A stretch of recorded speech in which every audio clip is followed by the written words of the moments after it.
તો વડોદરામાં વરસાદી આફત બાદ હવે ભૂવાઓ પડતા હાલાકી સર્જાઈ છે। વડોદરાના નવાયાર્ડ વિસ્તારમાં ફરી ભૂવો પડ્યો છે। 4 દિવસથી ભૂવો પડતા હાલ તો કાંસા ગરનાળામાં ભૂવાનું સમારકામ નથી કરવામાં આવ્યું। વધુ એક ભૂવો પડ્યા છતાં કોર્પોરેશને ફક્ત બેરિકેડ મૂકીને સંતોષ માન્યો હોય તે પ્રકારના દ્રશ્યો સામે આવ્યા છે। શુક્રવારે પડ્યો।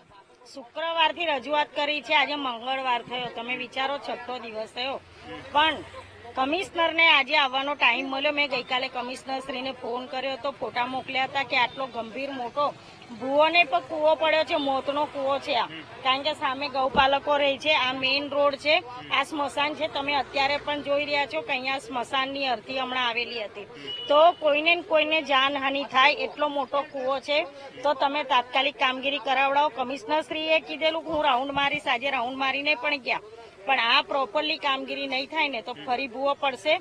સામે પોલીસ સ્ટેશનની સામે 2 ભૂવા પડ્યા હતા, એ અત્યારે મરામતનું કામ ચાલુ છે, પણ આ એટલો મોટો ભૂવો છે કે જેને પ્રોપર કામગીરી કરવી પડશે। આરસીસી સ્લેબ કર્યો હોત, રિટેનિંગ વોલ કરી હોત તો આટલો મોટો ભૂવો ના પડે, પણ જે તે સમયે નાળું પૂરીને ઉપર રોડ બનાવી દીધો, એના લીધે આટલો મોટો ભૂવો પડ્યો છે, આખી ટ્રક ઘૂસી જાય। વડોદરા શહેરને ભૂવા નગરી નામ આપવામાં આવ્યું છે અને એનું કારણ પણ એ છે કે શહેરમાં વરસાદ આવે એટલે સતત ભૂવા પડી રહ્યા છે। વડોદરા શહેરમાં ભૂવા પડવાનો સિલસિલો યથાવત છે। નવાયાર્ડ વિસ્તારમાં સ્મશાનની બાજુમાં જ્યાં કાંસ પસાર થાય છે ત્યાં મોટો ભૂવો પડ્યો છે। છેલ્લા 4 દિવસથી આ ભૂવો પડેલો છે રોડ ઉપર, તેમ છતાંય કોર્પોરેશનનું તંત્ર કોઈ પણ પ્રકારની કામગીરી કરવા નથી આવ્યું। જે ભૂખી કાંસ છે એની બાજુમાં જે બનાવેલું ગરનાળું છે એના ઉપર આ ભૂવો પડ્યો છે।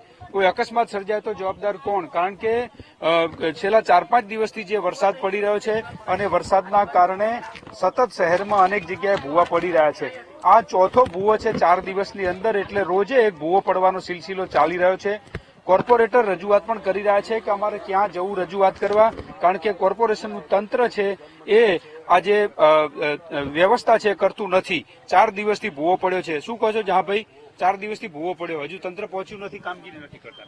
વડોદરા શહેરમાં પ્રી મોન્સૂન કામગીરીના નામે માત્ર ને માત્ર ભ્રષ્ટાચાર થયા છે। તમે આખા વડોદરા શહેરમાં જુઓ તો જ્યાં હોય ત્યાં ગાબડા પડી ગયા છે, રોડ તૂટી ગયા છે, ખાડા પડી ગયા છે, ભૂવા પડી ગયા છે। ભૂવોને પણ આ તો મોટો કૂવો પડી ગયો છે।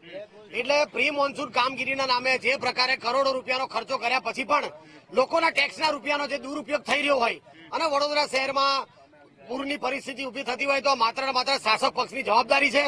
કમિશનર સાહેબ આજે સવારે વિઝિટમાં આવ્યા, ત્યારે કમિશનર સાહેબને અમે રજૂઆત કરી છે। કમિશનર સાહેબે ખાતરી પણ આપી છે કે ભાઈ આમાં, મેં કીધું કમિશનર સાહેબને કે ભાઈ આમાં આ ભૂવાને માત્ર બુરી અને માટી નાખીને સંતોષ માનવો ના જોઈએ, આના ટેકનિકલ કારણો શોધવા જોઈએ કે આ કઈ કારણે આ ભૂવો પડ્યો છે।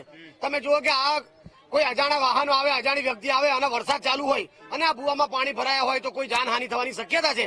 એના કારણે આ વડોદરા શહેરની જનતા દુઃખી થઈ રહી છે। આખા વડોદરામાં ઠેર ઠેર જગ્યાએ ભૂવા, ગાબડા, નવા બનાવેલા કરોડો રૂપિયાના રોડ તૂટી જાય।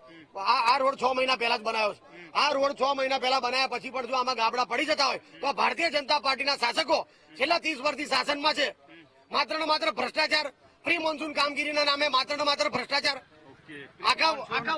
પ્રી મોન્સૂન કામગીરીના કારણે જે નામે ભ્રષ્ટાચાર થઈ રહ્યો છે, અનેક જગ્યાએ ભૂવા પડી રહ્યા છે, ત્યારે કોર્પોરેશન તંત્ર છે જવાબદારી નક્કી કરે કોના પાપે આ થઈ રહ્યું છે। રોડ ઉપર ભૂવા પડવાના કારણે લોકોના જીવ પણ જોખમમાં મુકાઈ રહ્યા છે, ત્યારે આ સ્થિતિ માટે જવાબદાર કોણ, એ એક મોટો સવાલ ઉભો થઈ રહ્યો છે। કેમેરામેન કિશોર ક્ષીરસાગર સાથે માનુ ચાવડા, વીટીવી ન્યૂઝ, વડોદરા।